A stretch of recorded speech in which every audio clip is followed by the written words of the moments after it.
Episod kedua Bual Bicara Buku Malaysia Baca Apa Hari Ini. Untuk episod Isekai ke Alam Fantasi ini, kita akan bersama 3 orang novelis fantasi tanah air. Yang pertama Puan Sri Rahayu, Hilal Ashraf dan juga Hasif Ryan. Dan mereka akan berkongsi 5 buku ataupun komik fantasi yang menjadi pilihan masing-masing untuk dikongsi bersama kita pada sesi kali ini. Okey, terima kasih semua.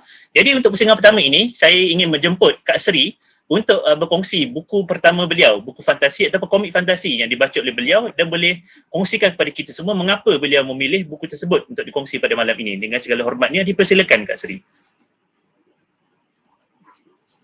Assalamualaikum warahmatullahi wabarakatuh dan selamat sejahtera. Terima kasih Iman Daniel Hakim kerana sudi menjemput saya untuk sesi pada malam ini. Selamat malam juga dan salam sejahtera untuk kawan-kawan penulis Hasif Ryan dan Muhammad Hilal Ashraf kerana turut hadir, dan terima kasih kepada semua tetamu-tetamu ataupun jemputan yang hadir pada hari ini untuk meramaikan lagi acara ini. Baiklah, kita berkelana ke alam fantasi pada malam ini, dan saya akan berkongsi buku saya yang pertama, iaitu Hikayat Panji Semerang. Bagi saya ini adalah ancestor text bagi saya ataupun teks nenek moyang. Buku ini terbit pada tahun 1960, terbitan Pusaka Antara, dan yang milik saya ini adalah terbitan pada tahun 1973. Sangat tua isinya. Saya membacanya ini adalah buku novel pertama yang saya bacalah setelah saya baca buku ABC dan buku komik, misalnya komik zaman dahulu lah, Dewi Air Mata, komik zaman dahulu. Yang ini sekarang ini adalah novel saya yang pertama, dan saya dapati novel ini bersama saya ke mana-mana saya pergi. Saya belajar ke mana pun, saya pergi belajar di sekolah asrama di Johor Bahru, saya bawa buku ini. Saya belajar di New Zealand, saya bawa buku ini. Dan apabila saya berpindah ke rumah saya dengan bersama suami dan keluarga dan anak-anak, akhirnya saya bawa buku ini juga. Jadi apakah cerita ini? Hikayat Panji Semerang ni adalah salah satu daripada kesusasteraan Panji. Saya tidak pernah mempelajari kesusasteraan Panji, walau bagaimanapun ia membawa saya, cerita inilah, dia ada banyak versi, tapi cerita versi yang ini dia membawa saya ke satu alam penggambaraan. Ceritanya saya pilih kerana inilah teks yang saya katakan sebagai satu teks pembentukan pemikiran saya dalam dunia penulisan. Saya dapat sangat-sangat terkesan dengan teks ini kerana watak utamanya adalah seorang perempuan remaja, iaitu yang bernama, dia seorang puteri, Raden Galuh Cendera Kirana. Dia adalah seorang puteri, tetapi masalahnya ayahnya adalah seorang raja yang mempunyai 2 orang isteri. Isteri yang pertama biasalah dalam cerita adalah isteri yang baik, dan isteri yang kedua adalah isteri yang tidak berapa baik. Jadi berlaku sedikit pemusuhan antara dua ini, dan kesalahannya pada isteri yang kedua. Jadi sebagai puteri gahara atau puteri sulung, Raden Galuh Cendera Kirana ini mendapat tentangan daripada ibu tirinya sehingga meracun ibunya, dan apabila ibunya mati diracun, permaisuri mati diracun, maka ibu tirinya lah yang memerintah istana. Dengan itu, adik tirinya Galuh Ajeng, nama puteri Galuh Ajeng, mulalah melakukan pelbagai perkara yang membuatkan Raden Galuh Cendera Kirana akhirnya terpaksa keluar daripada istana dan merantau. Jadi dalam dia merantau ini, Raden Galuh Cendera Kirana ini telah memakai pakaian lelaki. Jadi kalau orang katakan sastra Nusantara ni pun sudah ada versi mulanya lah. Perempuan atau seorang puteri memakai baju lelaki untuk mengembara. Keadaan di mana seorang perempuan perlu memakai baju lelaki untuk mengembara supaya dia selamat mengembara, itu adalah satu aspek yang kita seronok nak kaji. Bagaimana keadaan ketika itu? Adakah ia sama dengan keadaan waktu sekarang ini, di mana seorang perempuan itu tidak selamat dengan identitinya sendiri? Jadi dalam pengembaraannya, puteri ini diiringi oleh pasukannya yang semua dayang-dayangnya juga memakai baju lelaki dan mereka ni kerjanya apabila mereka mengembara mereka merompak.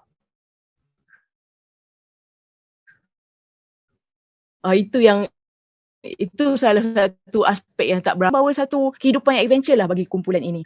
Cerita ini walaupun dia bukan fantasi, dia bukan sangat fantasi, tapi aspek pengembaraan itu itu yang membuatkan saya sangat tertarik dengan Hikayat Panji Semerang, dan saya gunakan Hikayat Panji Semerang ini untuk pelbagai lagi teks fantasi saya seperti Odisi Tanah Kencana, kemudian Puteri Naga Tiberius. Juga saya gunakan elemen fantasi pengembaraan oleh seorang wanita muda, wanita remaja. Jadi setakat itu saya kongsikan mengenai buku saya yang pertama, Hikayat Panji Semerang. Baik, terima kasih kepada Kak Sri kerana berkongsi buku fantasi pertama yang kepada kita pada malam ini. Dan cerita Hikayat Panji Semerang ini memang mengingatkan saya kepada cerita Disney Mulan lah, di mana ada perempuan yang berpakaian seperti lelaki dan kemudian mendaki peperangan dan sebagainya. Menarik. Saya ada koleksi buku tersebut di pustakaan peribadi saya kat belakang ni, tapi saya tak baca lagi. Mungkin lepas ni saya boleh baca. Baik, kita boleh pergi seterusnya kepada panelis kita yang kedua, iaitu saudara Hasif Ryan, untuk kongsikan buku pertama ataupun komik pertama untuk beliau kongsikan kepada kita pada malam ini. Dengan segala hormatnya dipersilakan Hasif. Okey, bismillahirrahmanirrahim. Assalamualaikum. Okey, terima kasih kepada Iman kerana sudi menjemput saya ke dalam sesi ini. Okey, jadi untuk buku pertama saya adalah siri komik Full Metal Alchemist. Minta maaf sebab saya ada gambar telefon saja sebab bukunya ada di kampung sekarang. So, jadi okay, saya mula baca manga Full Metal Alchemist ni sebenarnya selepas tonton anime Full Metal Alchemist Brotherhood. Dan sekarang pun saya tengah perlahan-lahan kumpul versi tankobon. Okay, tankobon ni dia macam buku berjilid lah. Okay, jadi untuk sinopsis dia pula mengisahkan pengembaraan dua beradik iaitu Edward dan Alphonse Elric dalam menjejaki Philosopher's Stone. Kalau dalam bahasa Melayu dia, kalau tak silap, batu filsuf, bagi sembuhkan semula anggota badan mereka yang hilang setelah kegagalan mereka dalam percubaan menghidupkan semula ibu mereka dengan menggunakan ilmu alkimia. Jadi genre cerita ini adalah pengembaraan dan fantasi sains gelap, serta mempunyai unsur steampunk yang mana dunia cerita ini diinspirasikan dari zaman revolusi perindustrian Eropah. Okey, itu secara ringkasnya. Jadi kalau nak cerita dari segi pandangan saya, okay, saya kagum dengan dunia Amestris. Amestris ni nama dunia dalam Full Metal Alchemist ni, yang mana saya pasti pelukis tu iaitu Hiromu Arakawa.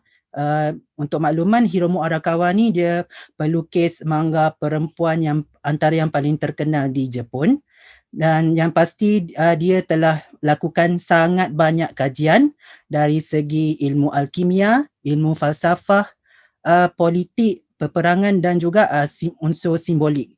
Tapi sebab saya tak begitu celik nak ulas lebih pasal unsur-unsur macam ni, jadi saya cadangkan untuk bagi mereka yang ada di sini untuk baca ulasan ni dari tulisan saudara Ahmad Akmal di laman The Patriots. Jadi saya akan berkongsikan dari segi teknik penceritaan. Pada saya, Arakawa ni dia tahu bila masa dia perlu buat lawak, bila masa dia perlu serius, bila masa dia perlu buat babak aksi. Dia bila baca Full Metal Alchemist ni, saya rasa tak ada walau satu babak pun yang saya rasa sia-siakan dalam cerita. Semua tu dia orang panggil dia memang ada makna lah, memang syok membaca, dia tak ada rasa senang cerita awal ni. Ini satu lagi yang saya suka ialah dia seimbang dari segi perkembangan plot dan watak. Okay. Biasanya cerita fantasi ni biasanya dia cerita yang gunakan konsep idea yang tinggi, dan bila konsep idea yang tinggi ni dia mesti buatkan personality watak dengan pemikiran tu rasa keterbelakang sikit, macam emosi ataupun konflik yang mereka hadapi lah. Kiranya kalau Full Metal Alchemist ni dia ada unsur drama manusia yang sangat kuat lah bagi saya. Tapi Arakawa ni pun dia pastikan kesemua watak dalam cerita ini, lagi satu yang saya suka, dia semua watak dalam tu sama ada watak utama ataupun watak sampingan, semua diberi perkembangan yang setimpal, yang cukupnya, sampaikan ada sesetengah watak tu dia boleh jadi watak yang menarik tanpa perlu bergantung dengan backstory. Yang ini saya suka. Contohnya macam watak Roy Mustang dengan Liza Hawkeye lah. Mereka ni dia ada backstory, tapi backstory dia tidak terlalu detail sangat sebab menurut Arakawa sendiri dia ada cakap sebab kalau dia nak terang lebih-lebih pasal backstory ni, dia rasa tak membantu dalam plot utama cerita tu pun. Itu dan seterusnya apa yang saya paling tertarik adalah konsep watak-watak antagonis yang diinspirasikan dari konsep 7 Mahadosa ataupun nama Inggeris dia 7 Deadly Sins, iaitu lust, pride, greed, envy, wrath, sloth dan gluttony. Okay. Yang ni setiap watak-watak ni dia ikonik dari segi sikap mereka tu, dia ikut nama sifat-sifat dosa tu tersebut. Itu antara konsep watak villain yang saya sukalah. Dan lagi satu yang saya paling suka iaitu Arakawa ni dia pertama kali perkenalkan saya dengan konsep kematian ironik. Okay, kematian ironik ni kalau bahasa Inggeris dia ironic death lah, yang mana bila watak ni mati, dia mati dalam keadaan dalam keadaan simbolik yang macam bertentangan dengan sikap mereka. Jadi kalau nak tahu ironik yang macam mana tu, kenalah pergi baca. Tak boleh cerita lebih-lebih, spoiler. Okay, itu saja dari saya. Terima kasih. Okay, terima kasih kepada Saudara Hasif. Okay, sebelum tu saya lupa nak ingatkan kepada semua panelis, memandangkan kita ada 5 buku untuk kita kongsikan. Jadi mungkin boleh hadkan perkongsian tu, cuba compactkan kepada 5 minit sahaja, limit maksimum untuk kongsikan buku itu.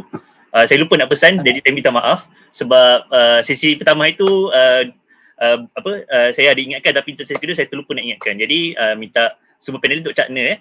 Okay, ada beberapa respon dan juga soalan daripada bukuan kita di ruangan chat.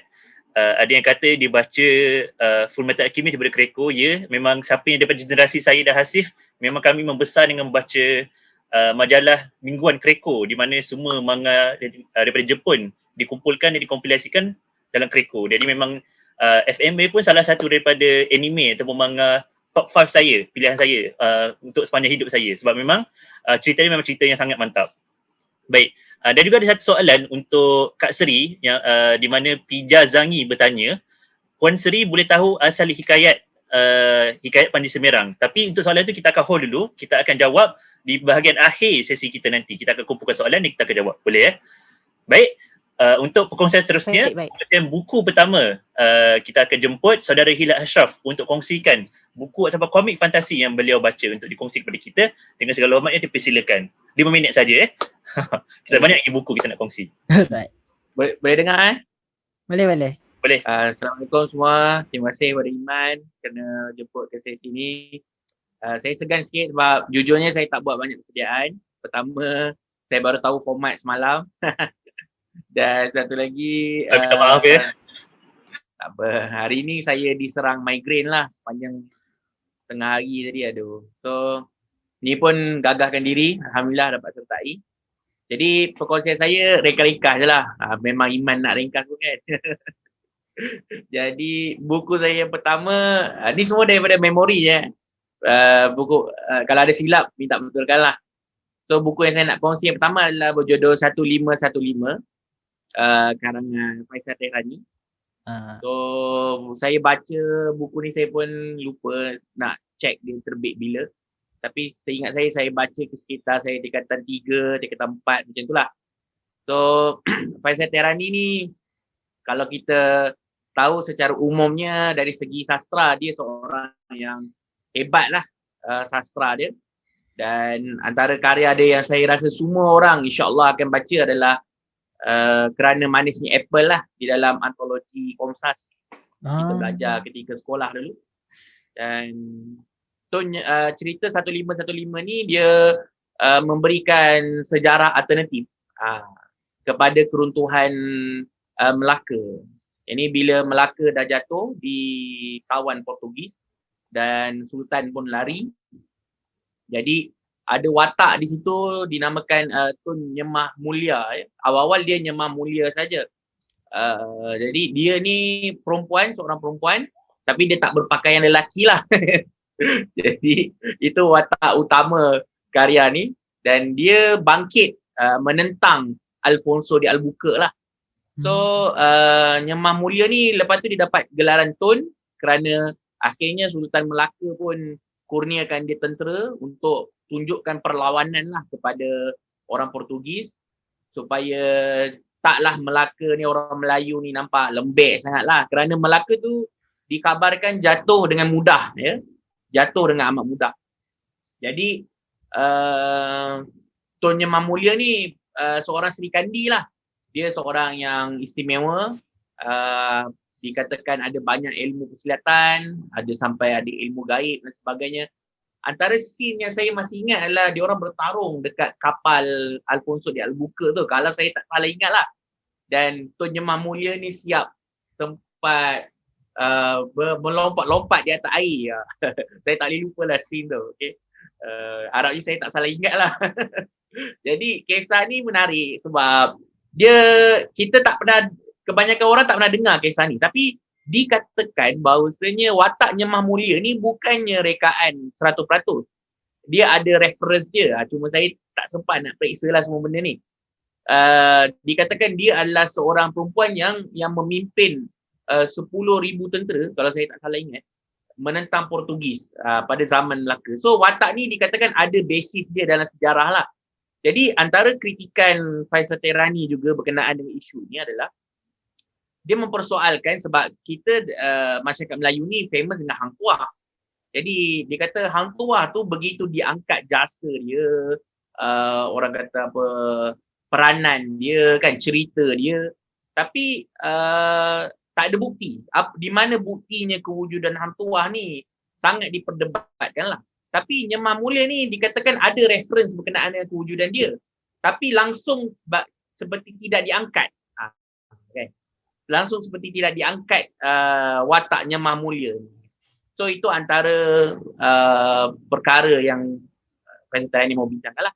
Dan sedikit lagi Faizal Tehrani juga mengkritik lah orang kata complacent, kealpaan orang Melayu, pada ketika itu mungkin sudah selesa. Jadi bila datangnya ancaman tidak cukup bersedia, walaupun orang kata ancaman itu hasil daripada pengkhianatan, tetapi seakan-akan macam tak ada penentangan langsung, macam tak susah sangat tentera Portugis nak masuk ke dalam Melaka. Macam itulah. Jadi karya ni sebenarnya dia bukan sekadar karya fantasi kosong, dia juga sebenarnya adalah separah sejarah yang mengkritik suasana masyarakat. Macam itulah, insyaAllah. Itu sekadar saya ingat lah 1515 karangan Faizal Tehrani. Antara karya yang saya rasa patut kita baca lah, insyaAllah. Itu saja. Terima kasih. Okay, terima kasih kepada saudara Hilal kerana berkongsi. Saya percaya yang cerpen Manisnya Apple itu adalah silibus Komsas untuk mereka yang batch dan sekarang dah umur 30 tahun dan ke atas. Untuk yang berumur 30 tahun dan ke bawah, kami tak sempat baca rasanya silibus tu. Tapi saya memang ada dengar cerita, memang cerpen Faizal Tehrani yang itu memang ada dalam silibus Komsas. Dia batch saya dan Hasif rasanya tak sempat baca. Betul tak Hasif? Kisah. Nanti kan? Rugi-rugi. Cik. Itulah. Tapi saya ada baca dekat teks asal dia, cerpen tu, bukannya dalam teks Komtas. Tapi memang 1515 pun memang antara novel kegemaran saya daripada Faizal Terani. Sebab dia beri satu counter history di mana bukan Portugis yang serang kita, tapi kita yang pergi Portugis, kita yang pergi serang orang. Jadi memang menarik. Itu betul, itu antara part yang lebih panjang lah. Itu orang kata alternatif sejarah lah. Dekat situ part tu fictional lah. Ya, benar. Okay, kita akan pergi pada pusingan kedua. Kita akan jemput kembali Kak Sri untuk kongsikan buku fantasi kedua untuk beliau kongsikan kepada kita pada malam ini. Dengan segala hormatnya, dipersilakan Kak Sri.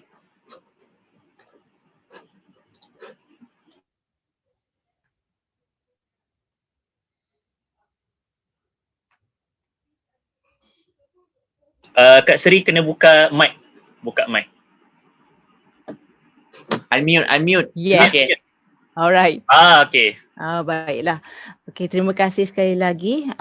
Buku pilihan saya ialah buku yang bertajuk Persona. Penulisnya ada di sini, Arif Zulkifli, terbitan fiksi. Tension juga ni nak bercakap tentang buku ni, penulisnya ada di sini ni. Jika saya tersilap, harap maafkanlah. Buku ini terbit pada tahun 2018. Jadi bila dapat saja buku ini, saya terus membacanya sebab saya sangat nak tahu macam mana orang muda menulis untuk untuk fiksi ni. Sebab sebelum tu saya sudah baca fiksi, beberapa buku fiksi sebelumnya, dan saya nampak satu trend. Jadi saya nak tengok apa seterusnya yang kita boleh persembahkan untuk sesuatu syarikat penerbitan yang kita rasa kita dah kenal dia punya format tu. Jadi apabila saya membaca Persona tulisan Arif Zulkifli, saya terkejut sebab saya rasa ini adalah sesuatu yang saya suka baca. Sesuatu dia genre fantasi, supernatural fantasy untuk remaja. Dan memang pembacaan saya pun sebelum ini memang saya suka genre tersebut ataupun genre tersebut. Saya jadi insecure bila baca tweet Hasif Ryan cara sebutan genre yang sebenarnya. Jadi saya kenal bila saya baca cerita ini, saya rasa wow, kita boleh tulis apa saja yang kita nak selagi kita percaya dengan apa yang kita tulis, tapi kemudian apa yang kita tulis tu kita persembahkan kepada publishing house yang sesuai lah. Tapi yang penting kita percaya dengan apa yang kita tulis dahulu. Dia akan menjadi dengan secara semula jadi. Jadi ceritanya adalah mengenai seorang remaja bernama Azlan yang tinggal dengan ibu bapa angkat, dan kemudian satu tragedi menimpa. Ibu bapa angkatnya telah dibunuh dan kemudian Azlan telah dibawa oleh dua orang gurunya ke sekolah yang istimewa lah. Sekolah ini dia macam beberapa novel fantasi lain juga mempunyai sekolah jenis ini untuk murid-murid yang istimewa. Dan di sekolah ini Azlan mempelajari bahawa dia berasal daripada satu keturunan manusia yang bergelar keturunan orang Hobat lah. Dan keturunan ini nampaknya keturunan yang mempunyai kuasa. Tetapi kuasanya adalah kuasa yang bercorak defensif. Nak berlawan dengan satu lagi puak yang bernama Puak Kahin. Dan Puak Kahin inilah yang membunuh ibu bapa angkatnya dan juga ibu bapa sebenarnya sebelum ini. Jadi saya mendapati bahawa cerita ini mempunyai, dia menggunakan arketip fantasi yang lain, which is okay, yang merupakan satu benda yang okay, dan saya mendapati yang saya juga menggunakan arketip ini juga, dan ia tidak menjadi masalah.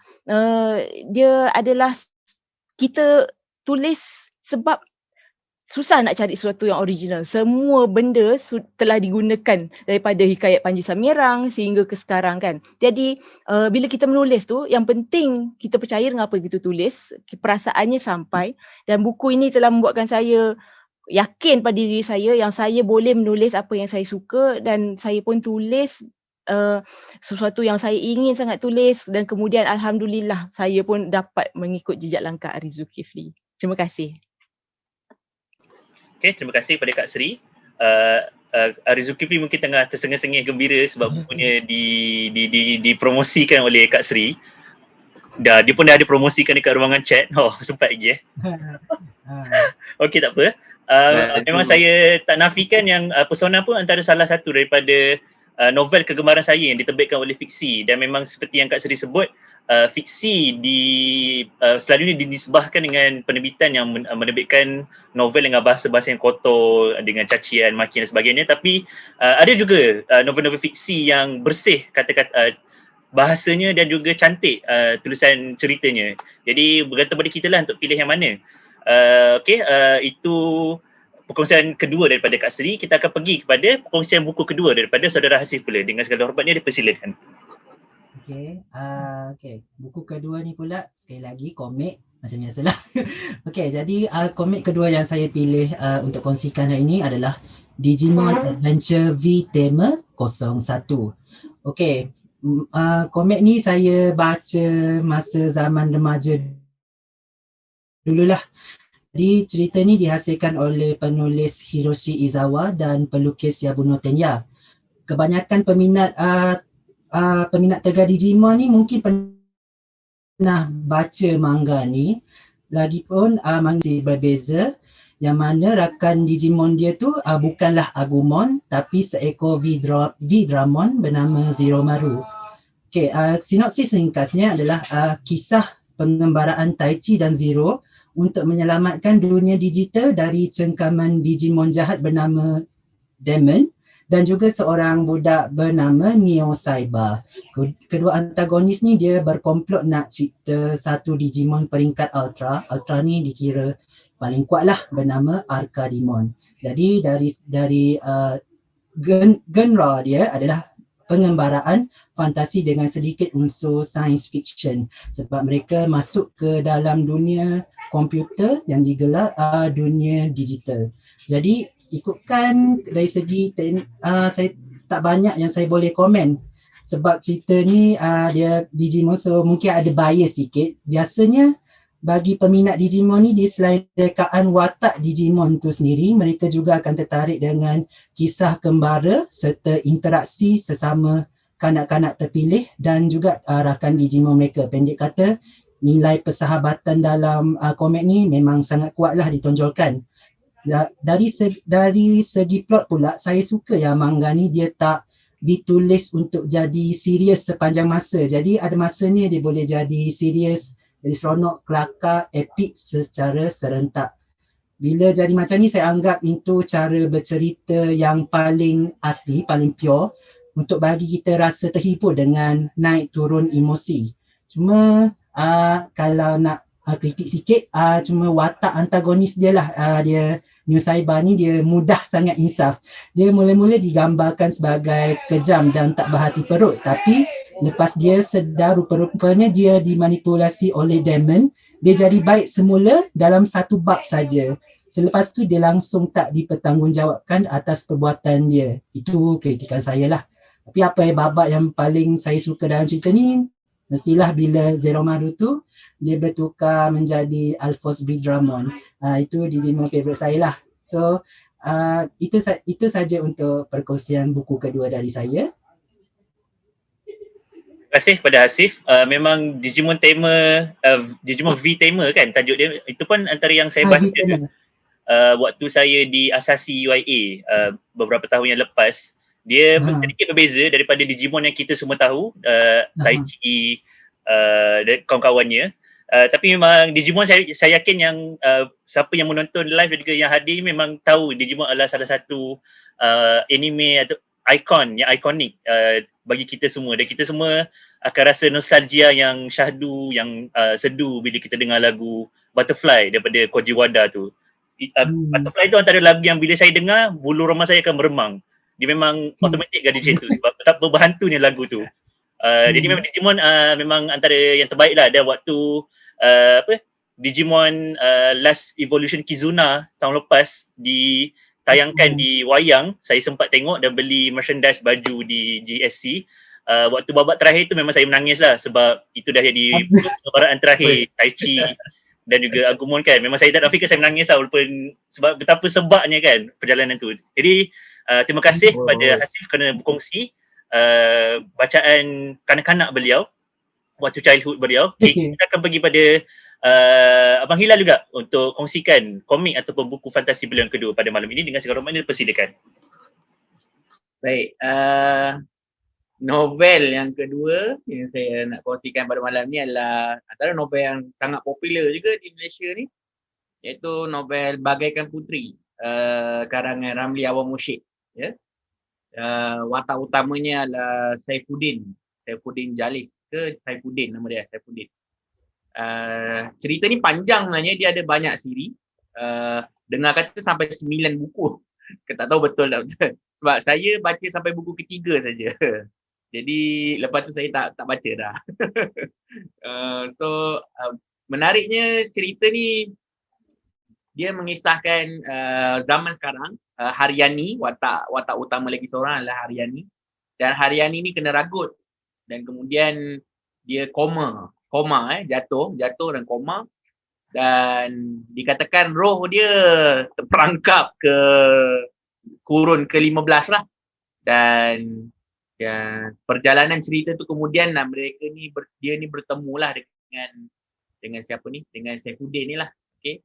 Jadi cerita dia pada ketika itu novel Melayu, untuk sebuah novel Melayu yang pop. Menariklah cerita tu kan. Kita balik ke zaman, sebab kita rakyat Malaysia ni kita kena faham antara karya legend dekat lapangan kreatif kita adalah XX-Ray kan. Jadi XX-Ray ni kita balik ke zaman Hang Tuah. Jadi benda tu bila ditayangkan, dibuat semula di dalam bentuk novel dengan naratif yang baru, jadi orang kita teruja. Lagi pula Saifuddin ni dia memang betul-betul macam Laksmana Melayu lah. Ada ilmu kesufian, pertarungan yang mantap, scene pertarungan yang mantap. Jadi ini antara, sebenarnya novel Bagaikan Puteri ini juga antara karya yang menginspirasikan keberminatan saya kepada novel-novel aksi tau. Jadi Ramli Awang Mursyid ni karya dia Tombirwo, banyaklah karya Ramli Awang Mursyid, tapi yang paling saya terkesan dekat dalam diri saya adalah Tombirwo dan Bagaikan Puteri ni lah. Jadi karya-karya ni mempamerkan aksi pertarungan yang mantap lah. Dan Ramli Awang Mursyid ni kita kenali dia sebagai orang yang suka menyulamkan elemen-elemen Islamik di dalam penceritaan, naratif cerita dia tau. So antara ayat yang paling saya tak lupa di dalam Bagaikan Puteri ni adalah Saifuddin ni, dia sebelum dia jadi pendekar apa semua, dia dituduh, kalau tak salah saya lah, dia dituduh berzina ataupun berhalwat macam mana tak. Tapi dia tak buat benda tu. Dan dia dihukum dengan keras oleh ayah dia. Tapi pada ketika itu dia cakap lah, dia kata kalau betul pun dia salah lah kan. Lebih baik tersalah maafkan dia berbanding tersalah hukum dia lah kan. Lebih baik tersalah maaf berbanding tersalah hukum. Itu antara ayat yang padu lah di dalam novel ni. Jadi pada saya konsep pengembaraan ni pun menarik, tapi cuma saya, kita tak fikir banyak. Tapi bila saya dah belajar agama apa semua, mungkin saya akan ralat sikit lah bab roh terperangkap apa semua ni. Jadi tak apalah. Dan kesufian Saifuddin ni memang top tier lah. Saya masih ingat lagi antara scene dia adalah dia ambil pasir, waktu bertarung tu dia ambil pasir dan disembur pasir tu jadi lebah. Jadi dulu syok lah, tapi sekarang mungkin saya akan tanya macam mana pula benda tu boleh berlaku kan. Tapi tak apa, yang penting cerita dia memang menarik dan sesuai lah untuk masyarakat kita baca. Secara tak langsung kita sendiri akan mengembaralah ke zaman orang kata kemuncak peradaban Melayu pada ketika itulah kan. Satu karya yang seronok lah untuk kita baca dan kita relate balik kepada diri kita, insyaAllah. Itulah dia Bagaikan Puteri, karangan Ramli Awang Mursyid. Terbit tahun 2005. Saya pun baca time saya sekolah menengah lah novel-novel ni. InsyaAllah. Okey, itu saja. Terima kasih kepada Abang Hilal telah berkongsi. Saya pun sama macam Abang Hilal, saya ada kumpul koleksi saga Laksamana Sunan ni, tapi memang saya baca sampai buku ketiga juga. Lepas tu saya tak baca dah sebab saya dah tertarik pada panggilan buku yang lain baca pula kan. Tapi mungkin lepas daripada sesi ni saya akan cuba untuk baca semula untuk kita. Saya berhenti baca karya Ramli Muhsin ni bukan sebab tak minat tau, tapi sebab tak lama lepas tu saya jadi penulis. Okay. Saya risau terplagiat ke apa ke. Jadi minta maaf lah Abang Ramli kan. Kita bukan tak minat tapi takut tertiru. Sebab besar sangat influence dia kan. Ya, benar. InsyaAllah. Okey, terima kasih. Betul juga persoalan-persoalan agama dalam novel itu pun ada yang agak sensitif. Antaranya saya ingat ada satu bangsa ni namanya bangsa Popi, di mana dalam novel tu ditulis bahawa bangsa Popi adalah bangsa yang hidup sebelum Nabi Adam diturunkan kepada di bumi. Itu pun antara benda yang menarik kita dengar sebab benda-benda yang spekulasi, yang kontroversi ni memang menarik, tapi mungkin ada perbahasan agama yang perlu kita perhatikan. Jadi itulah untuk novel Bagaikan Puteri. Jadi terima kasih kepada Abang Hilal. Kita akan bagi pada pusingan ketiga. Kita akan menjemput semula Kak Sri untuk kongsikan buku fantasi beliau yang ketiga untuk dikongsikan pada kita semua pada malam ini. Dengan segala hormatnya, dipersilakan.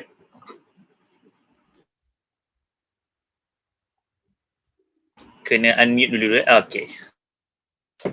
Baiklah, terima kasih sekali lagi Iman. Buku pilihan saya yang ketiga ialah buku-buku daripada satu siri novel bertajuk His Fair Assassin, karangan Robin LaFevers. His Fair Assassin ni maksudnya pembunuh upahan yang cantik. Alright, kedengaran seperti novel yang seksi lah ya. Sebab dia pembunuh upahannya wanita. Jadi ini adalah buku-bukunya. Alright. Mortal Heart, Grave Mercy dan juga Dark Triumph. Wira-wiranya, watak utama protagonisnya adalah semua wanita. Saya memang suka watak protagonis wanita. Dan kenapa saya pilih novel ini, siri novel ini adalah kerana bagaimana penulis ni, dia dalam universe dia, dalam dia punya semester dia telah mencipta satu agama baru. Saya tidak menggalakkanlah kita sebagai penulis Islam untuk mencipta agama baru dalam semester kita. Walau bagaimanapun ia membayangkan di mana jika kita ingin buat semester alternatif kan, dia punya kerja tu, dia punya ketelitian itu perlu diperhalusi. Agama baru dalam semester Robin LaFevers dalam buku siri His Fair Assassin ni adalah dia buat satu agama baru di mana agama itu berasaskan dewa kematian. Dia cipta dewa itu ada konvent dia sendiri, ada dia punya rahib-rahib sendiri, ada dia punya kitab sendiri dan sebagainya. Saya tidak nasihatkanlah untuk kita mencipta agama baru, tapi saya pelajari daripada cerita ini bahawa jika kita nak bina satu aliran atau satu semester baru tu, kerjanya sangat banyak. Dan cerita ini dia punya semua watak-watak wanita ini adalah rahib-rahib daripada konvent dewa kematian itu, dan mereka beroperasi dalam semester Britain tahun 1770 something lah, macam tu. Dia macam zaman Tudor masa tu. Jadi kerja mereka adalah untuk menjalankan misi dewa kematian. Jadi menjalankan misi dewa kematian ni apalagi adalah untuk membunuh orang. Jadi sebab itu tajuknya His Fair Assassin. Jadi itulah novel atau siri novel pilihan saya yang ketiga. Walau bagaimanapun saya tak nasihatkan untuk kita cipta agama baru dalam novel kita, tapi kita mesti sedar bahawa untuk kita cipta alam semesta yang baru dalam imajinasi tu memerlukan kerja yang sangat detail. Okay, itu saja. Terima kasih Kak Sri. Ini pun kali pertama saya dengar tentang siri His Fair Assassin ini. Saya ada kongsikan, saya ada share screen kepada yang menonton live kulit buku novel-novel ini. Jadi bila saya dengar yang penulis cuba untuk mencipta agama baru, saya rasa saya punya fanboy saya, sebab saya adalah peminat genre fantasi. Jadi bila saya dengar tu macam wah, ini satu benda yang perlu dibaca ni. Jadi mungkin lepas sesi ni saya akan cuba tengok di market di Kindle untuk kita tengok berapa harga dia, saya akan terbeli lah. Sebab menarik, sebab apa yang menyebabkan fantasi ni seronok dibaca adalah sebab world buildingnya, iaitu bagaimana sistem masyarakat, tata masyarakat atau sistem agama dalam semesta atau universe novel itu dibina. Itu yang perlu kita perhatikan. Itu bukan kerja yang senang untuk penulis buat. Jadi terima kasih kepada Kak Sri. Kita akan pergi pada Hasif pula untuk kongsikan novel ataupun komik ketiga beliau pada malam ini. Dengan segala hormat, persilakan Hasif. Okay, sebenarnya kan novel tu cuma ada satu je. So saya banyak baca komik. Kalau novel biasa baca science fiction dengan thriller lah. Okay, berbalik pada komik ketiga saya iaitu The Heroic Legend of Arslan, atau nama bahasa Jepun dia Arslan Senki. Jadi cerita ni dia asal dari siri novel ringan zaman 90-an yang ditulis oleh Dr. Yoshiki Tanaka. Cuma novel ni dia tak diterjemah secara sah dalam bahasa Inggeris. So zaman 90-an dulu dia pernah diadaptasi sebagai anime. Dia adaptasi semula dalam bentuk manga, siri manga yang turut dilukis oleh Hiromu Arakawa, penkarya Full Metal Alchemist tadi. Okay, jadi dari manga tu jugalah saya kenal siri The Heroic Legend of Arslan. Jadi sinopsis ringkas dia adalah kisah diri setelah Parsi diserang oleh negara Lusitania, dan setelah ayahanda Arslan itu sendiri iaitu Raja Andragoras III yang merupakan Raja Parsi ketika itu menjadi mangsa pembelotan dalaman yang diterajui oleh kalangan pengikutnya. Jadi dalam usaha untuk merebut semula kerajaan Parsi itu, Arslan bergabung tenaga dengan kru dia iaitu pahlawan yang setia Daryun dan beberapa orang lain yang turut sama membantu dia lah. Jadi mereka mengembara untuk kumpulkan seramai tentera yang boleh untuk rebut semula kerajaan Parsi itu dari cengkaman penjajah itulah. Jadi okey, untuk genre dia pula, okey, dia fantasi sejarah tanpa unsur magis yang dominan macam sistem magic ala-ala elemen dalam Avatar ataupun Full Metal Alchemist. Dia tak ada magic, tapi dia ada sihir saja. Jadi cerita ni dia banyak berkisahkan tentang peperangan yang mana pada saya agak syarat dengan unsur taktikal dan juga strategi. Jadi okey, keunikan The Heroic Legend of Arslan ni dia ada dua perkara yang menarik perhatian saya. Yang pertama, inspirasi cerita ni dikatakan diambil dari hikayat epik Parsi iaitu Amir Arsalan, dan kedua latar belakang cerita tu sendirilah iaitu di serata Parsi. Sebenarnya jarang baca manga ataupun tengok anime yang guna latar belakang negara Timur Tengah ni. Jadi macam shock lah bagi saya. Okey. Jadi pada saya cerita ini yang menjadi tarikan terbesar ialah macam biasa watak-watak dia lah. Macam Arslan ni dia masih umur 14 tahun tu, dia belajar tentang ideologi seorang raja yang bagus. Dengan watak Daryun ni dia hebat bertarung dalam peperangan dan sangat ambil berat terhadap Arslan tu. So Narses yang menjadi pakar strategi. Narses ni dia sebenarnya tak nak jadi pakar strategi, tapi dia setuju bila dijanjikan pangkat sebagai pelukis diraja walaupun dia sebenarnya teruk melukis, dia tak pandai melukis langsung. So lepas tu ada watak Elam, pengikut Narses, Farangis, pendeta wanita yang pandai memanah dan pendiam, dan juga Alfred, dia budak pencuri perempuan yang banyak celoteh sikit, dan Gift, pemuzik jalanan yang wataknya agak playboy. Dia konflik politik dia agak menarik dan senang untuk difahami lah. Sebab biasa kalau baca cerita fantasi ni yang paling susah untuk saya faham dulu-dulu biasanya konflik politik lah. Tapi konflik politik dalam Arslan ni dia agak mudah difahami walaupun dia macam banyak benda berlaku serentak. Dan lagi satu, dia banyak fokus kepada taktikal perang. Dia kalau taktikal perang tu saya tak pasti kalau dia ada ambil rujukan dari Sun Tzu Art of War, sebab dia ada cerita macam cara-cara untuk menang dalam perang. Jadi babak perang dia pun gempak lah. Cuma kadang-kadang tu dia akan jadi agak mendata sebab bila ada berlaku peperangan ni, Narses ni dia terror sangat berstrategi. Jadi perang teruk macam mana pun mesti akan menang juga sebab semuanya mengikut strategi dia. Tapi dia banyak juga isu yang saya rasa berkait dengan dunia kita, iaitu pembelotan dalaman, manipulasi agama. Dalam ni pun dia ada cipta agama fiksional yang nama Yadlabov, nama dia. Lepas tu dia ada cerita pasal cara-cara diplomasi dengan isu perebutan kuasa antara pewaris raja yang sah dan tidak sah. Okay, spoiler alert, yang aslan ni dia sebenarnya pewaris di raja yang tidak sah sebab dia, dari apa yang saya ingat, dia ni anak luar nikah. Jadi dia berebut kuasa dengan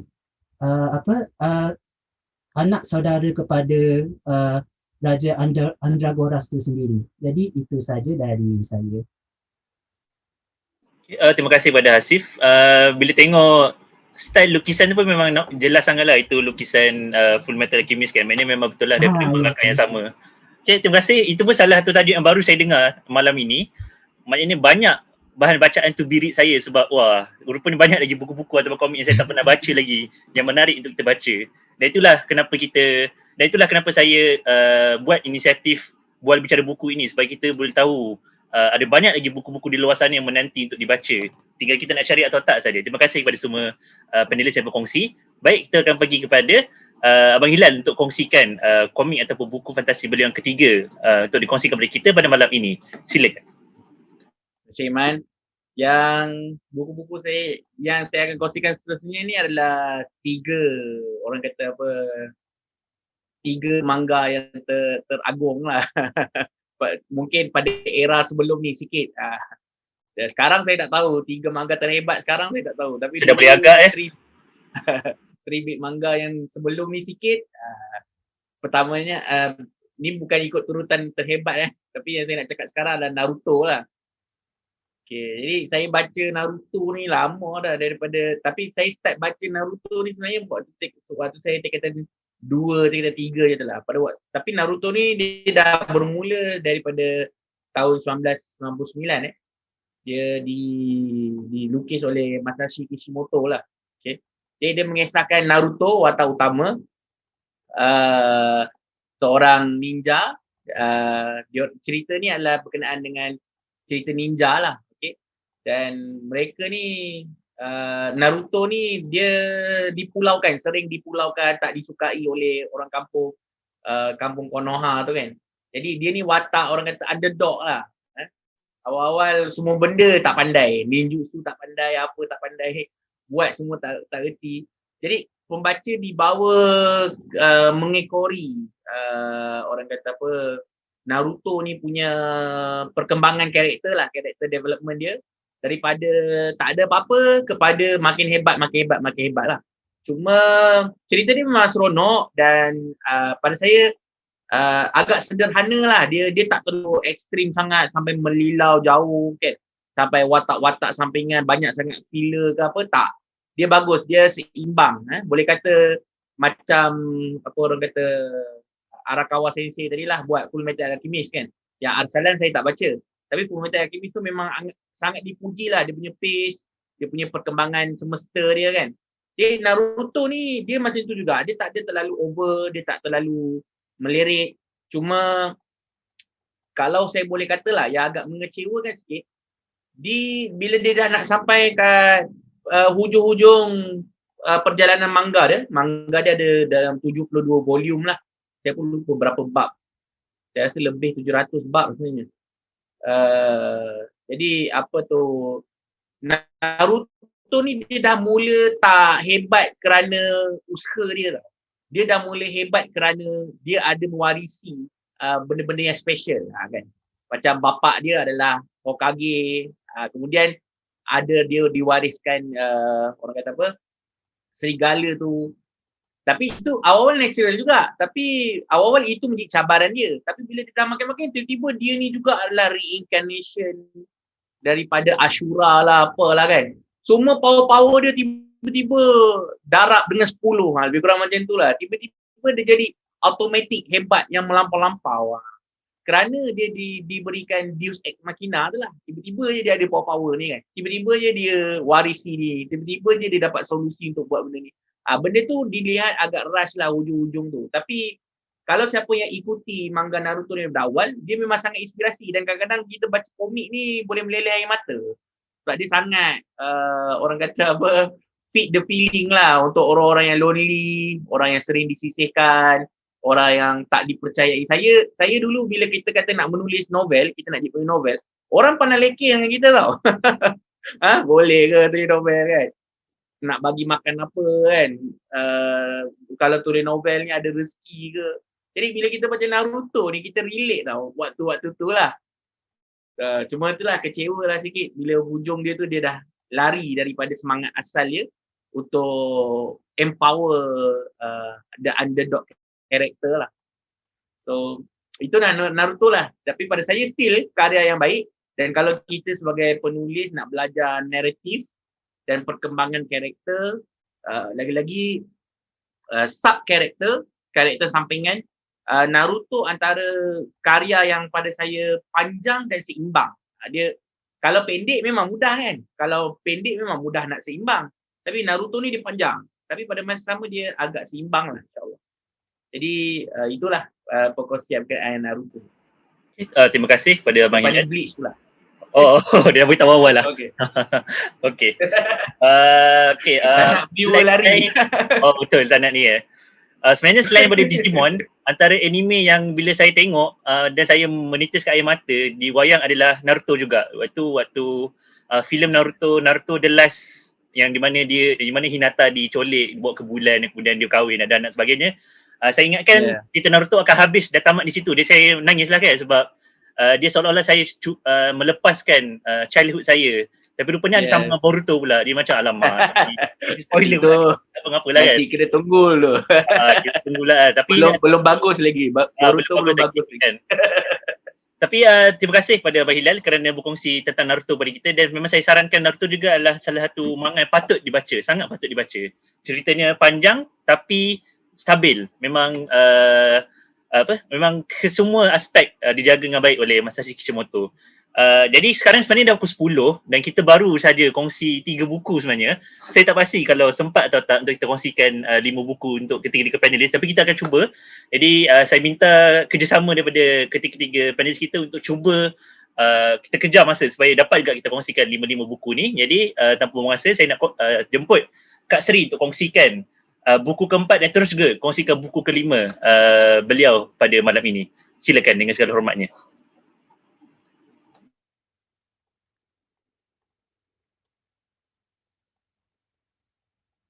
Kak Seri kena unmute dulu mic. Wah. Kembang hidup Hasif. Nampak sangat saya generasi terdahulu daripada dua panelis. Sampai nak unmute pun kena bagi tahu. Baiklah. Sepatutnya saya share buku ini yang terakhir, tapi ditakuti tidak cukup masa. Jadi saya bawa buku Chimera Naga Terakhir karangan Hasif Ryan. Hasif, jika saya tersilap baca ke misalnya, tersilap ingat ke, maafkan saya. Alright. Buku ini terbit pada tahun 2018 dan saya dapat edisi yang ada tanda tangan Hasif. Yes. Saya memilih buku ini sebab saya tak pernah baca buku sebegini daripada genre fantasi ni. Dia macam science fiction tapi tidak cukup sainsnya, jadi saya masukkan dia dalam genre fantasi. Hasif sentiasa berkata bahawa beliau adalah penulis novel ringan, tapi saya rasa Hasif bukan penulis novel ringan lah. Hasif adalah seorang penulis novel. Ini bukan novel ringan. Ini adalah novel kesusastraan remaja ataupun tu cik. kesusastraan kanak-kanak peringkat lewat lah ya hingga awal remaja. Yes. Okey, ceritanya ringkas tentang seorang murid bernama Zakwan ya. Rasanya Zakwan dia terjumpa dengan satu makhluk lah, dan backstory makhluk ini adalah daripada galaksi mana dan terlontar ke bumi sebab ada masalah dekat galaksi sana. Dia adalah bahan eksperimen yang cuba dimanipulasi oleh seorang putera raja yang jahat. Jadi ada space opera sikit, kemudian jatuh ke bumi. Dan seperti mana saya katakan sebelum ini, susah kita nak cari sesuatu yang lari pada archetype, dan archetype cerita ini adalah bagi saya cerita fantasi ini adalah mengenai seorang budak dan haiwan peliharaannya. Saya pun sentiasa mencari buku atau cerita tentang seorang budak dengan haiwan peliharaannya. Tak kiralah budak itu seorang remaja atau seorang wanita atau seorang lelaki, tapi dia mesti ada satu haiwan peliharaannya. Dan cerita ini ya, betul. Banyak inspirasi dari Digimon. Oh ya, itulah dia. Budak dan haiwan peliharaannya. Dan ini adalah archetype yang sangat berjaya lah dalam genre fantasi. Saya pilih novel ini kerana ini adalah satu novel yang visual. Dia tidak kira logik visual tu macam mana, tapi yang penting pembaca boleh bayangkan dalam fikiran dia.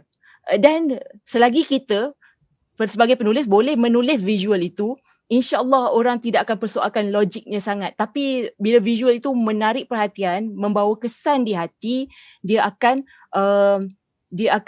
membawa impak lah pada pembaca.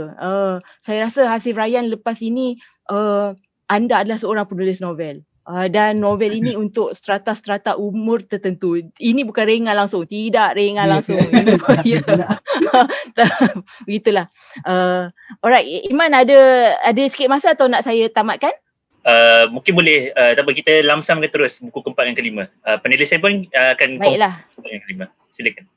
Alright, okay. Yang terakhir, ini adalah tajuknya King's Peace, karangan Joe Walton, terbit tahun 2000. Ini adalah novel di mana dia adalah novel alternative history. Britain tu dah jadi satu tempat lain, tapi kita tahu watak-watak rajanya itu adalah King Arthur. Lepas tu pahlawan-pahlawan dia, Merlin dia bagi nama lain, tapi dia punya detail sangat terperinci, menjadikan dia bukan lagi cerita King Arthur and the warriors of the round table, bukan lagi the knights of the round table, bukan lagi novel ataupun kisah itu. Dia jadi sangat political, sangat politik, sangat tentang sejarah. Saya pilih novel ini kerana dia memberitahu saya bila kita nak tulis satu cerita fantasi, kita mesti bina dunia dia. Dan salah satu cara untuk membina dunia dia adalah dengan memasukkan unsur kesusastraan. Kita pun bercakap, kita pun bertanya, unsur kesusastraan ni macam mana? Macam mana kita nak buat novel dalam novel? Tak boleh lah. Tidak. Unsur kesusastraan dalam cerita King's Peace ni senang je. Dia akan beri kita peribahasa dari bangsa tersebut. Dia akan beri sedikit petikan daripada buku undang-undang. Dia akan berikan serangkap puisi. Dia akan berikan quotation daripada watak fiksional yang dah lama mati.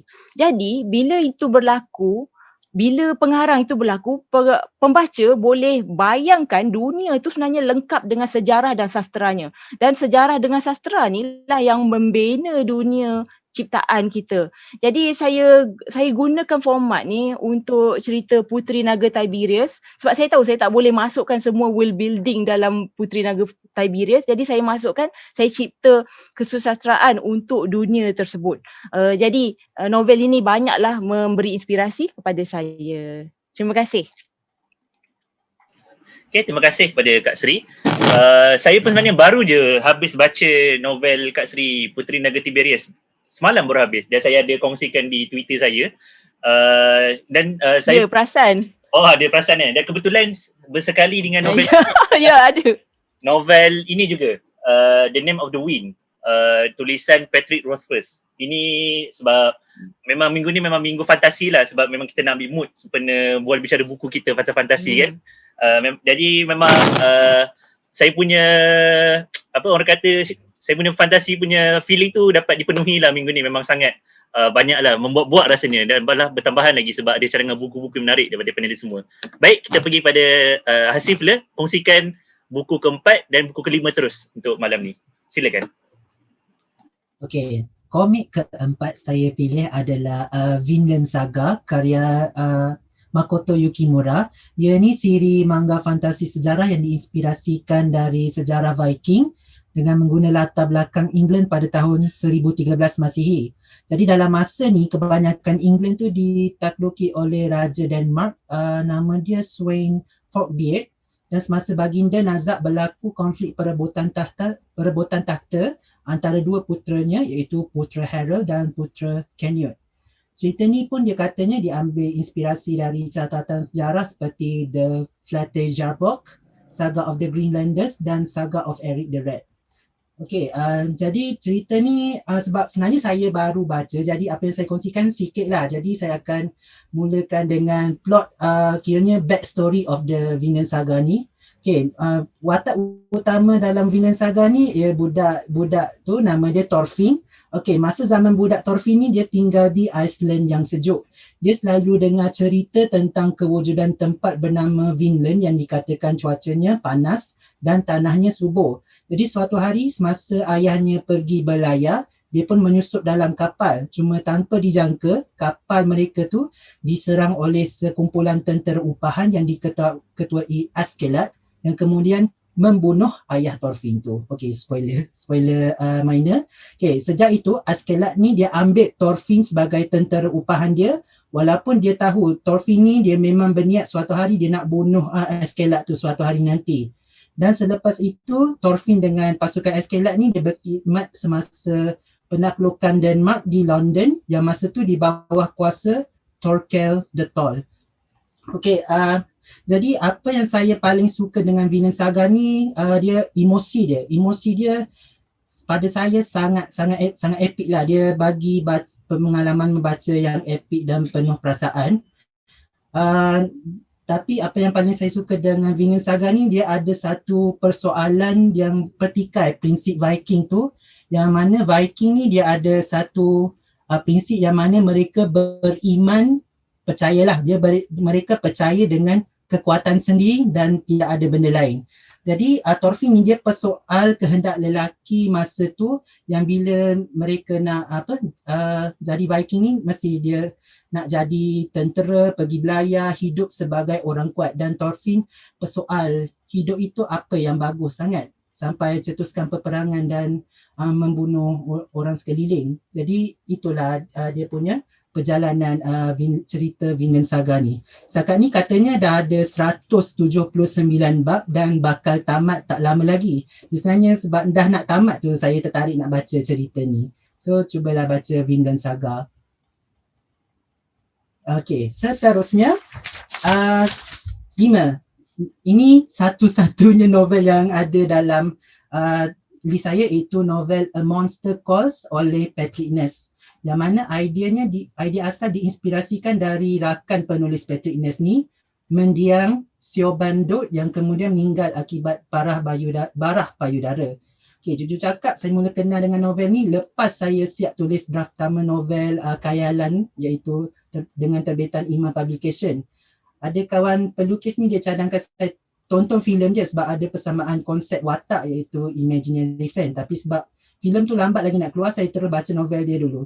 Okay, dan saya cuma boleh cakap ini novel pertama yang buatkan saya menangis dan murung sampai 3 malam.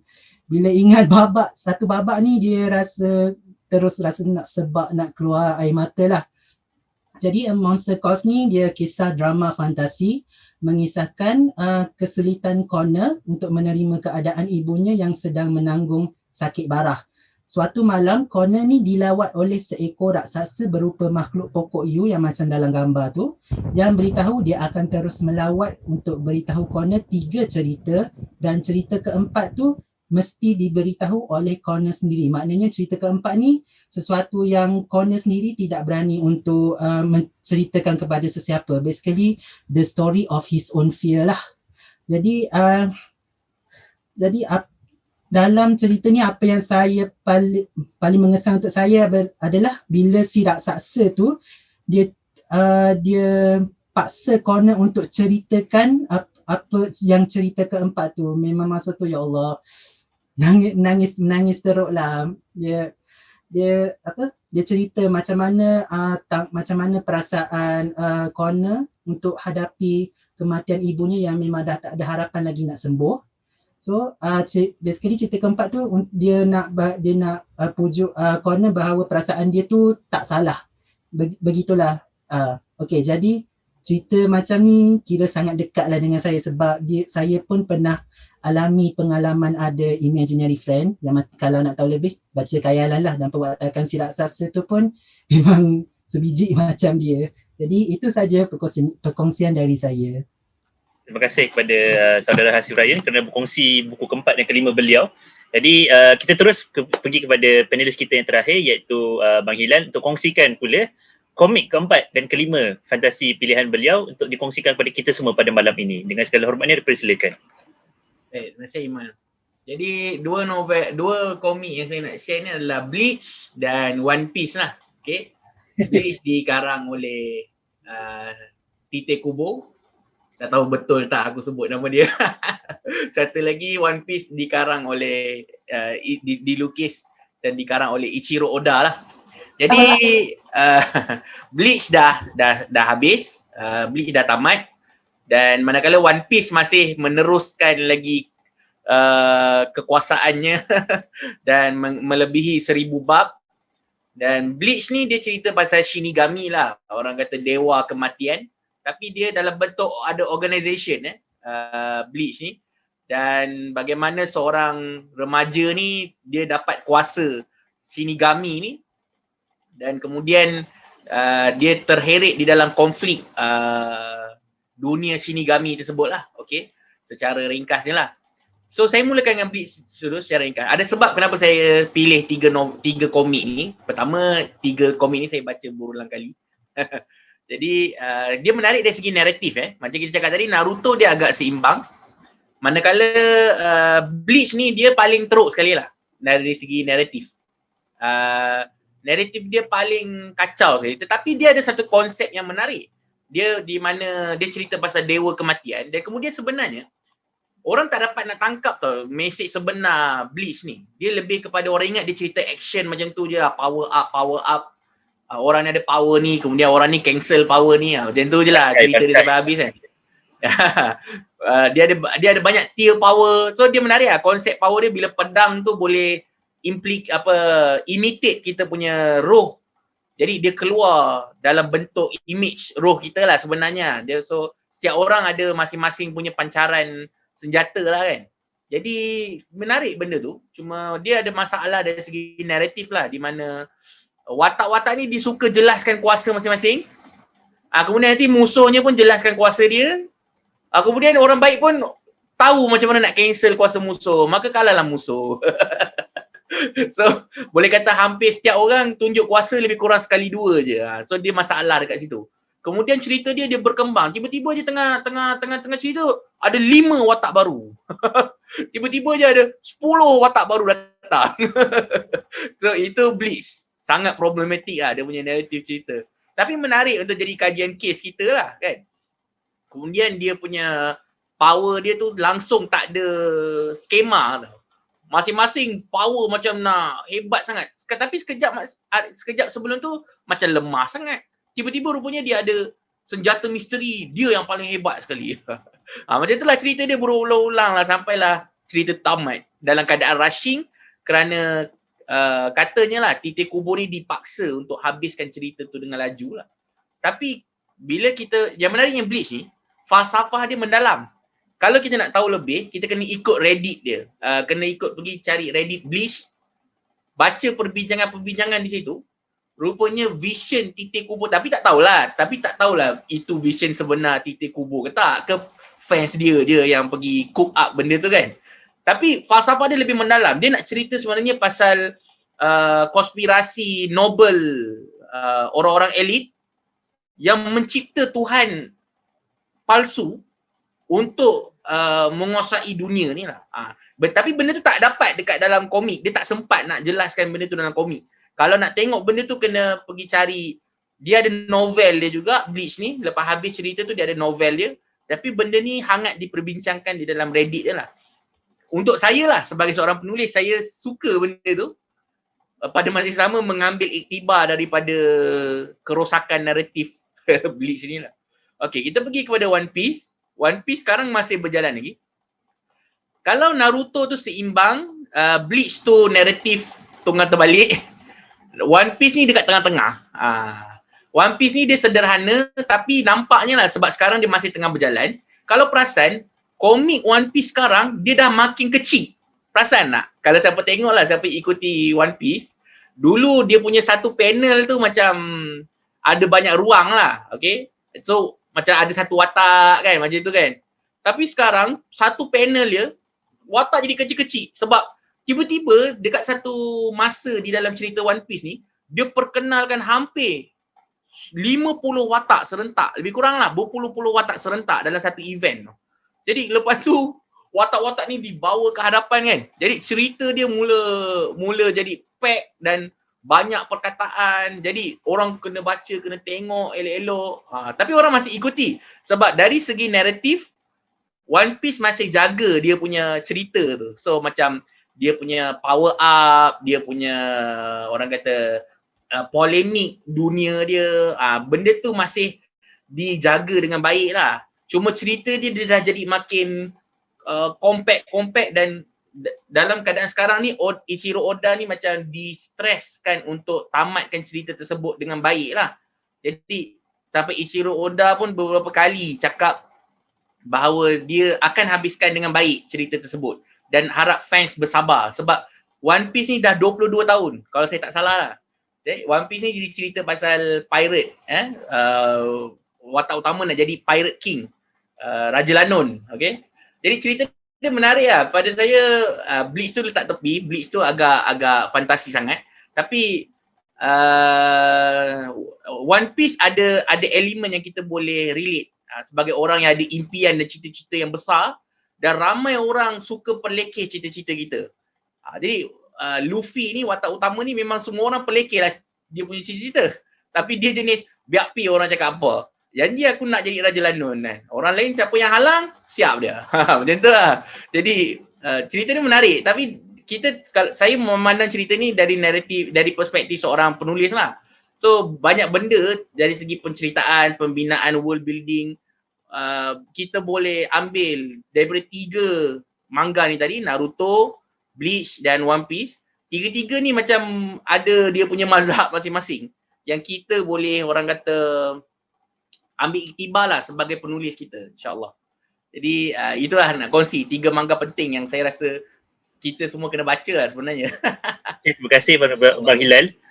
Saya sebenarnya seronok bila Abang Hilal bercerita dengan begitu semangat kan. Nampak semangat fanboying dia pada manga-manga ni sebab bila baca Saga Takdir, Patuh Hikayat Sasar Sejati, memang kita nampak ada beberapa mungkin saya boleh katakan pengaruh lah. Bila kita baca watak tu kita tahu okey ni watak daripada manga mana-mana ni kan. Contohnya macam Malik dalam Hikayat Sasar Sejati, iaitu seorang tukang masak dan dia berguru dengan Nadia Ramsi kan. Itu memang obviously Sanji lah.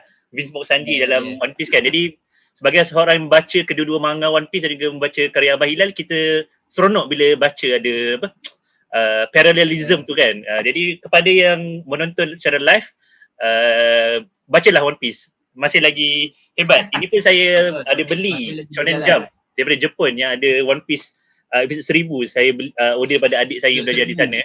Itulah nak menunjukkan betapa tingginya minat saya, fanboy saya kepada One Piece ni kan. Jadi alhamdulillah kita dah berjaya habiskan perkongsian ke-5 buku daripada 3 panelis. Sekarang dah pukul 10.21. Kita cuba nak habiskan pukul 11.30. Tapi mungkin saya nak minta izin dulu daripada 3 panelis. Mungkin kita akan terlajak lebih sedikit sebab kita cuba nak ambil beberapa soalan daripada live Facebook dan juga buku saya kena undur diri sekarang. So boleh okay. Saya minta maaf lah sebab ada urusan keluarga kejap. Terima kasih. Dan juga saya ucapkan terima kasih kepada Mahilal. Terima kasih kepada semua. Sebagai migraine pun tapi masih lagi cuba berkongsi dengan kita. Jadi terima kasih banyak pada Mahilal. Alhamdulillah. Okay. Baik, terima kasih banyak semua. Terima kasih. Assalamualaikum. Salam. Sihat. Okay, baik. Kita cuba baca dulu soalan. Okay, ada satu soalan daripada Arif Zulkifli, penulis Persona tadi. Dia tanya kepada panelis, apa yang penting dalam buku fantasi ni? World building ke, plot cerita ke, watak ke, ataupun hal-hal yang lain? Mungkin Acip dengan Kak Sri boleh cuba jawab. Acip dulu. Okey, kalau fantasi ni, kalau nak cakap world building, saya punya world building pun biasa-biasa je lah. Biasa saya fokus kepada plot dengan watak. Itu yang wajib bagi saya lah. Kalau world building ni, saya nak kata detail tu tidak juga. Tapi saya lebih kepada make it as mudah difahami sebaik mungkin lah. Lagi mudah faham dunia tu lagi bagus lah bagi saya. Kak Sri, ada apa-apa komen atau respon pada soalan Arif tadi? Okey, kalau bagi saya lah, world building kena jaga dahulu. Sebab dalam world building tu akan masuk sistem-sistem lain. Tapi di samping tu, kalau kita tak beri perhatian kepada perwatakan, pembaca tak boleh nak masuk juga dalam cerita kita. Jadi sebenarnya nak tulis fantasi ni orang kata macam senang sebab you can write anything, boleh tulis apa-apa, tapi sebenarnya tidak. Sangat teruk kerja dia. Lebih baiklah tulis novel kehidupan sebenar. Ya, benar. Jadi itulah dia risiko menulis fantasi ni. Okay, ada satu soalan daripada live Facebook daripada saudara Rainer Sylvester Yeo. Dia ada tanya kepada panelis, antara dunia dunia fantasi yang dibina berdasarkan alternative history ataupun macam 1515 ataupun dunia di mana dia sebuah dunia yang berbeza sama sekali daripada dunia asal. Itu macam isekai lah. Contohnya macam Digimon, dunia asal tercampak pada dunia digital. Jadi antara kedua jenis fantasi ini, mana yang bagus dan mana yang menarik bagi pandangan panelis? Jadi kita boleh mulakan Acip dulu ke atau Kak Sri? Boleh jawab dia, tak apa. Kak Sri dulu. Okay, silakan. Sebenarnya ialah pilihan antara dua dunia tu, sama ada alternative history ataupun dunia yang betul-betul lain, sebenarnya dia penariknya nanti adalah sama ada pembaca tu boleh rasa diri dia sebahagian daripada watak atau tidak. Kalau dia rasa dia tak ada, pembaca tu macam tak ada kaitan langsung dengan watak ni, dia tak boleh relate langsung dengan watak ni, bawa ke dunia macam mana hebat atau bagaimana berwarna-warni pun tak ada gunanya. Jadi mula-mula pembaca kena relate dengan watak dulu, barulah watak tu bawa pembaca itu masuk ke dalam mana-mana dunia fantasi pun. Itu pendapat saya. Menarik. Acip? Kalau pendapat saya pula, ni saya cerita dari perspektif penulis lah. Kalau saya secara peribadi, saya akan pergi ke dunia yang sangat lain lah, yang macam dunia digital apa semua tu. Cuma kat sini tricky sikit adalah macam mana kita nak bina dunia tu, as in geografi dia, budaya dia, apa semua tu, kita kena fikir sangat detail daripada situ. Berbanding dengan alternative history ni, kita dah ada rujukan sejarah. So kalau dari segi research, kita itu sebenarnya dah memudahkan kita lah. Cuma tinggal untuk kita pastikan dunia tu masih lagi sesuatu dunia yang berbeza, meskipun dia diinspirasikan dari sejarah yang dah wujud. Okay, baik. Mungkin soalan sebelum saya nak buka ruang kepada bukuan yang ada bersama kita, sebab anda adalah orang yang berdaftar untuk bersama panelis pada malam ini. Jadi mungkin kalau ada soalan yang mahu diutarakan secara langsung kepada Kak Sri ataupun kepada Acip, boleh buka mic, tanyakan kepada mereka. Saya beri peluang. Sebab anda orang yang kami hargai pada malam ini sebenarnya sebagai bukuan. Okey, nampak ada Kak Aizal kat situ. Kak Aizal, ada tanya soalan ke? Maaf, saya keluar sekejap tadi. Okay. Jadi tak follow sangat. Kak Aizal nak tanya soalan ke macam mana? Pas dekat bukuan lain dululah.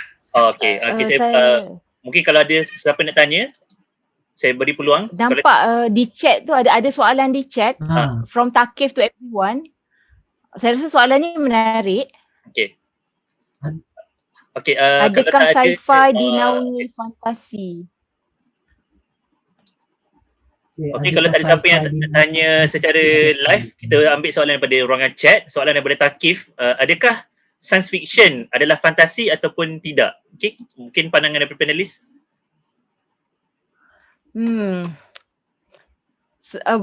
Bagi saya lah, sebab saya menghormati sci-fi dan fantasi sebagai dua genre berbeza. Jadi saya memang nak biarkan science fiction ni, sci-fi ni, fiction science ni dalam kategorinya sendiri berbanding dan fantasi dalam kategorinya sendiri.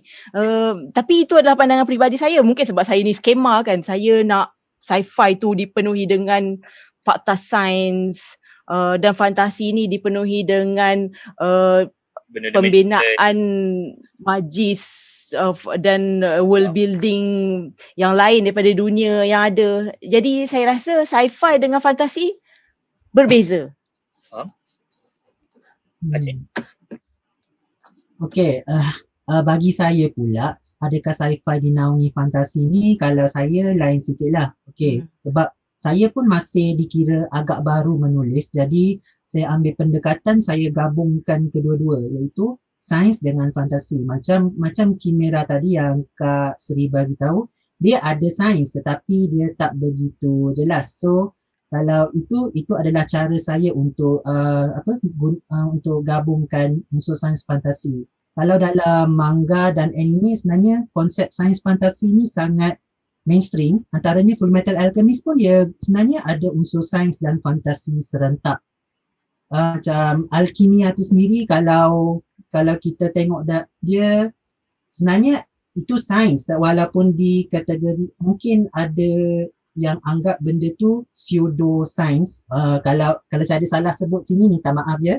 So itulah yang bagi saya dia ada campuran fantasi dengan sains. Sains ni biasanya mungkin dia akan tekankan sikit dari segi magic system. Biasanya kalau untuk saya kalau magic system dia tu agak detail ke apa tu, mungkin dia akan ada sedikit unsur sains juga walaupun tidak begitu detail ke apa. Jadi itulah pandangan saya. Sebenarnya saya pernah berkongsi berkenaan dengan adakah science fiction adalah fantasi atau tidak dekat satu status Facebook saya.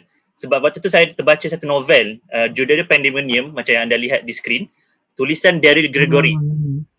Saya Acik pun pernah terbaca status saya ni, kami pernah berbincang di Facebook. Ini menarik sebab dia bercerita tentang historical event di Amerika, di mana pada 1940 Amerika dilanda satu wabak di mana kesemua orang dirasuk dengan beberapa kumpulan syaitan, dan setiap syaitan ni dia ada sifatnya masing-masing. Contohnya macam The Soldier ni dia akan cuma rasuk askar sahaja, dan askar ni dia akan bertindak seperti seorang hero di medan perang. Dan kemudian ada The Angel ni sasarannya adalah budak-budak kecil yang cantik dan ada perkara-perkara pelik yang mereka buat. Jadi dalam novel ini dia ada berbincang secara panjang lebar tentang apakah science fiction dan juga fantasi. Nanti saya akan sharekan semula di Facebook saya. Anda boleh baca di situ. Jadi ini antara novel yang saya sarankan untuk anda baca lah kalau anda nak tahu perbincangan menarik sekitar science fiction dan juga fantasi. Okey, itu daripada saya. Mungkin ada soalan terakhir untuk malam ini daripada live Facebook, daripada saudara Rainer juga. Dia ada kata berkenaan dengan archetype dalam fantasi yang disebut oleh Kak Sri tadi.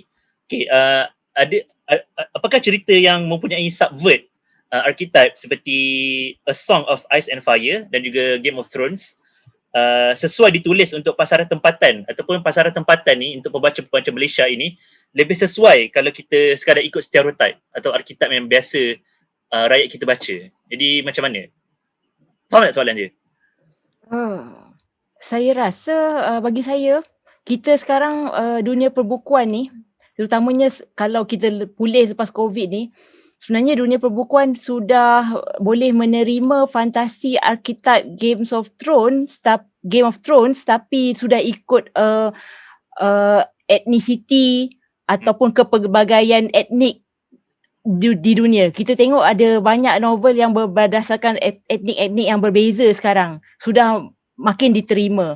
Jadi masanya lah kita sebagai penulis Southeast Asia ataupun Asia Tenggara ya untuk membawa arketip seolah-olah Game of Thrones ni ke dalam dunia Asia Tenggara atau dunia kepulauan Melayu misalnya. Saya rasa kita lepas COVID ni boleh all out dah bahagian yang itu. Okay, Acip macam mana? Okay, sebenarnya kan nak minta maaf banyak-banyak sebab saya tak dapat nak jawab soalan ni sebab saya pun tak tengok Game of Thrones sebenarnya. Jadi minta maaf. Yang subvert archetype tu, yang itu soalan yang agak teknikal untuk saya sebab macam saya sendiri pun tidak begitu faham dengan konsep archetype ni. Biasa saya cuma tulis watak yang ikut saya jenis ikut the flow, ikut yang mana saya rasa natural. So saya tidak begitu merujuk archetype tu lah. So saya minta maaf kalau tak dapat jawab soalan tu. Tak mengapa. Sebab aku pun tak faham soalan tu sebenarnya. Benda-benda ni kita kena bagi pada yang pakar dia macam Kak Seri kan. Okay, mungkin soalan daripada Kak Aiza. Dia ada tanya, ada tak novel sci-fi tempatan yang ada elemen dakwah di dalamnya?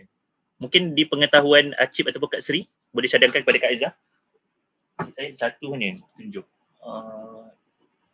Novel apa tahu tak? Kalau novel hero tu boleh sebenarnya. Betul. Kalau saya ialah Saga Hero Hilal Ashraf tu lah. Ya, saya pasti ada. Faizal Tirani pun ada beberapa novel science fiction sebenarnya. Zaman Hadiah Sastera Kumpulan Utusan. Novel apa Combat. Combat tu. Combat. Yes. Okay, ada lagi. Indigo, penyiasat Indigo, detektif Indigo. Detektif Indigo, betul? Ya, ada. Saya pasti ada. Advanced Penyup ni, okay, betul lah tu. Tapi itulah perbincangan science fiction dan fantasi ni memang menarik sebenarnya sebab dia overlap. Kita pun tak tahu nak kategorikan. Overlap, yes. Sebuah naskah dia bertindih. Sebuah naskah tu science fiction ke, fantasi ke, tapi mungkin ini satu perbincangan yang kita boleh bawa untuk sesi Malaysia Baca Apa hari ni yang akan datang lah. Sesi yang lebih intens dan lebih teliti perbincangannya tentang science fiction dan juga fantasi. Jadi mungkin sampai di situ saja. Kita pun dah pukul 10.35 sebab saya tak nak mengambil masa terlalu banyak untuk panelis semua. Jadi terima kasih tak terhingga saya ucapkan kepada Kak Seri, kepada saudara Hasif Ryan dan juga kepada Abang Hilal kerana sudi untuk menerima jemputan saya yang tak ada siapa-siapa ni kan. Tapi ini sekadar usaha kecil saya lah untuk kita wujudkan sebuah kumpulan membaca ataupun book club di Malaysia di mana kesemua peminat-peminat buku serata Malaysia tak serata dunia lagi boleh berkongsi pendapat dan juga pandangan mereka tentang buku-buku yang kita baca. Sebab bila mana kumpulan ini berkumpul dan berbincang, kita akan dapat rasakan kesatuan hati pula. Tapi kita dapat rasa dah rupanya kita tak berseorangan dalam dunia membaca ni. Ramai je sebenarnya orang macam kita di luar sana. Tinggal kita kenal atau tak sahaja. Jadi terima kasih kepada bukuan yang bersama kita pada malam ini dan juga terima kasih kepada semua yang menonton secara live di Facebook. Kepada yang mungkin terlepas atau sesi ini saya ada rekod sesi ini dan saya akan muat naik di channel YouTube saya, Way Nak Baca Apa Ini. Boleh subscribe dan boleh tonton semula rakaman di sana nanti. Jadi sampai situ sahaja sesi kita pada malam ini. Malaysia Baca Apa Hari Ini, episod kedua, Isekai ke Alam Fantasi. Terima kasih kepada semua yang menonton. Assalamualaikum warahmatullahi wabarakatuh. Terima kasih. Bye-bye. Terima kasih. Assalamualaikum. Goodbye.